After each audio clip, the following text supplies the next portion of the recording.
M Hasan Soomro बिरिया city बिरिया भरसा गोठ हसन पमर में बड़ी अग हथियार बंदन हथा बेदर्दी से कतल थियल नौजवान आजिज़ पमर की FIR दाख़िल न थी सघी।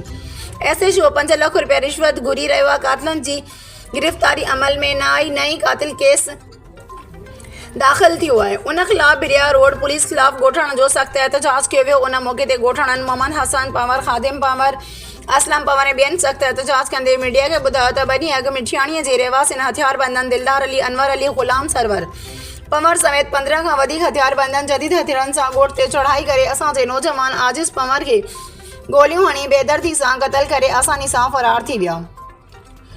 बिरिया रोड पुलिस 2 ॾींहं गुज़री वञण बावजूदि कातिलनि खे गिरफ़्तार नाहे कयो, न ई क़तल जो केस दाख़िल कयो आहे। जवाबदार मौतमार धमकियूं ॾेई रहिया आहिनि। ॿुधायो त SHO बिरिया road Abdul Latif team FIR दाख़िल करण लाइ 5 लाख रुपया रिश्वत तलब करे रहियो आहे, जेका सरासर नाइंसाफ़ी आहे। इन्हनि आला अख़्तियारनि DIG शहीद बेनज़ीराबाद SSP नौशरो फ़िरोज़ ऐं ॿियनि वसवारनि खां मुतालबो कयो त वाक़िए जो फुल फोड़ नोटिस वठी क़तल केस दाख़िल करे जवाबदार गिरफ़्तार कया वञनि। ॿी सूरत में SSP ऑफिस नौशरो फ़िरोज़ आॾो धरणो हयो वेंदो।